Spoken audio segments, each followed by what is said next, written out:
Hello, hello, hello. It's coffee time. Of course it is. The views are going down further and further on these.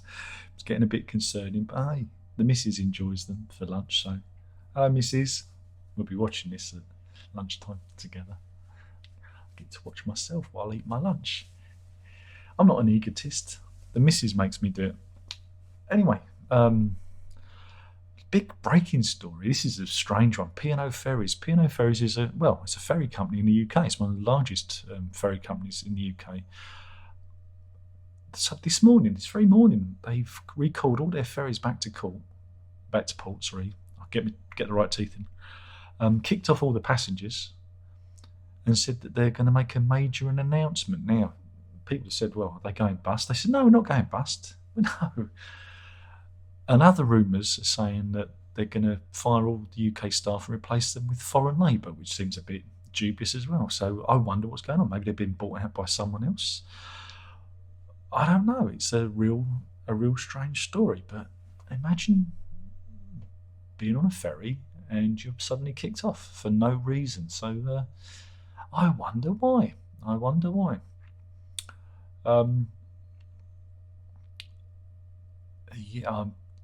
It's more Ukraine news.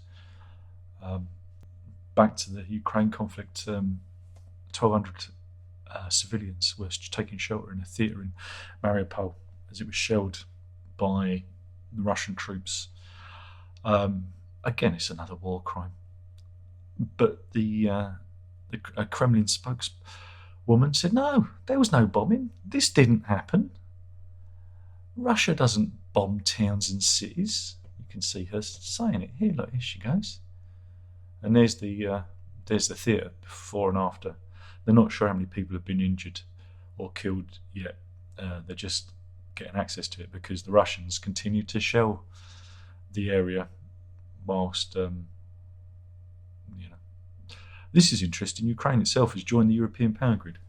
It's disconnected itself from Russia, and it's joined the European power grid. So, that's good.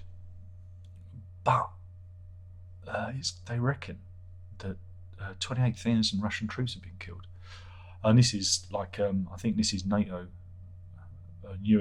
Pentagon officials have said that from the information that they've got on the ground. And that's a fifth of the 150,000 strong force that Putin sent there.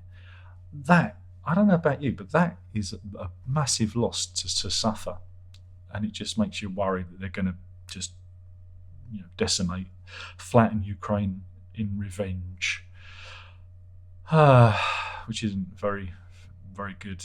I mean, again, we're entering, is it the third week of the conflict, and none of his objectives have been met. None of Putin's objectives have been met, and it's very, very strange. Meanwhile, mother of two, Leonie Fieldis of Manchester. Let's have a look at her.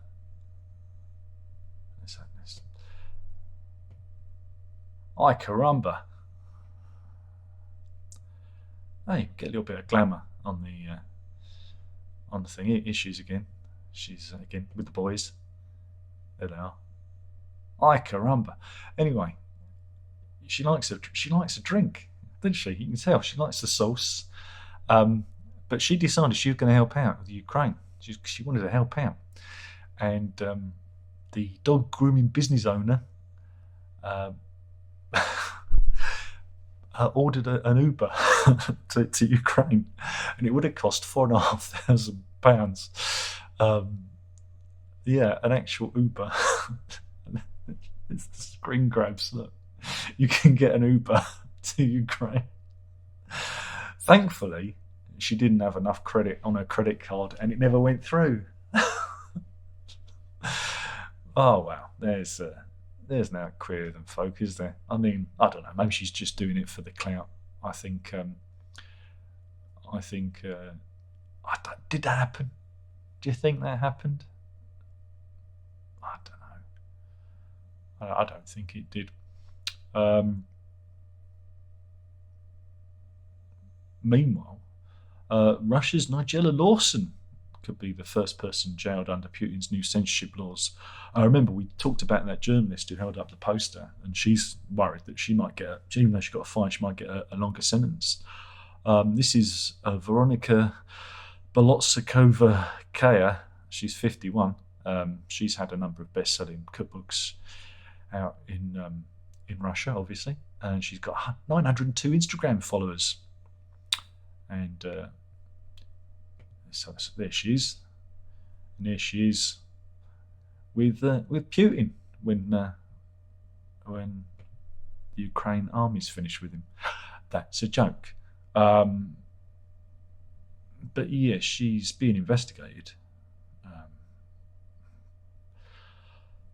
because she's again via her social media said that Putin has sent the Russian boys to be made mincemeat, and shows it's looking like they're going to round her up, because again the thing about social media and the connected society that we have is Putin can't do what he does anymore.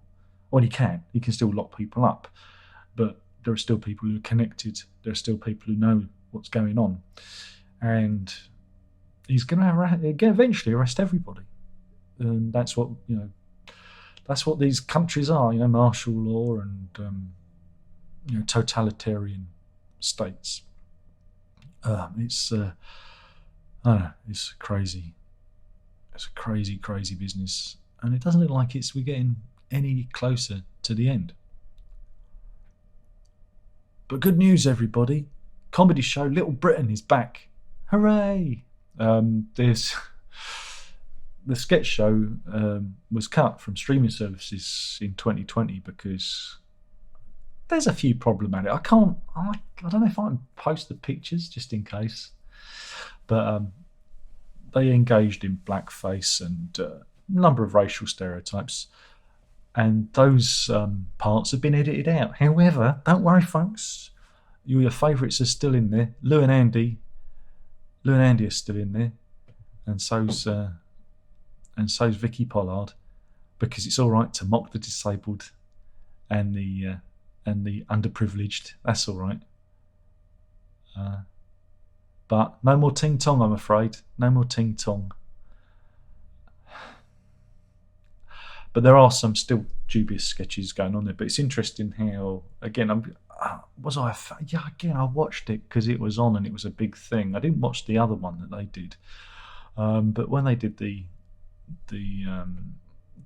racist caricatures, it was a little bit, it's like a bit on the nose. But I like Lou and Andy because they were based on Lou Reed and Andy Warhol, because they used to do a show called Rock Profile. Was it late 90s? And Lou and Andy it's their versions of Lou Reed and Andy Warhol, but transferred to a council estate. But remember, you are allowed to mock the underprivileged and the disabled, because that's all right. But yeah, you can carry on watching. But I'll tell you what is on iPlayer at the moment. Young Ones is back on, and I've been watching that with Verity, trying to get her into it. She thought it was funny. She actually laughed, which is good. You worry that sometimes your humour is lost on the younger generation, but Young Ones still works. That's good. I was pretty pleased with that. Oh dear. What else have we got? They're all pretty miserable stories at the moment. Oh, here we go. This is a good story. Beavers are back. Yeah. After 400 years, beavers have returned to London. This is in 40 Hall Farm in Enfield, North London. They're hoping to reintroduce them and rewild the animals. Look, there's even a picture. Can you look? This is a stock photo. This isn't the beaver involved, but this is actually a stock photo of a beaver. But yeah, beavers at the moment can be found in two other urban areas in the UK, and that's Plymouth and Perth in Scotland. But around the world, they're fairly well represented. But yeah, Enfield Council's deputy leader Ian Barnes says bringing back the beavers is part of the council's drive to tackle climate change and improve ecosystems. And again, you've got to remember that the UK was something like 90% forest, back in the day, and we've cut down all that stuff. And oh man, this is not a good one. This is the story of Edward Bronstein, 38, and you'd think the US police would have learned after what happened with George Floyd, but it's another rerun of the George Floyd case. He was arrested for drink driving, and they killed him. They leant on his back and suffocated him, and he died. In fact, this case, now this is interesting because this case happened March 31st, 2020. Right? And that was 2 months before George Floyd, and it's only just come out. It's only just come out, right? But a federal court judge ordered the footage to be released on Tuesday. The story is the California Highway Patrol pulled him over for drink driving.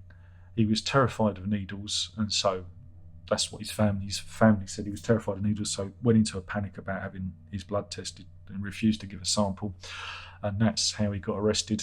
And the LAPD tried to block the release of the tape. So this has been going on. Well, I mean, like I said, it happened before George Floyd case. So how many other people in the US have been killed like that? It's shocking. It seems to be like a common practice. Meanwhile, this is passengers on a flight to Tirana, Albania. This is a Fly Dubai plane. Little boy, he was upset about flying,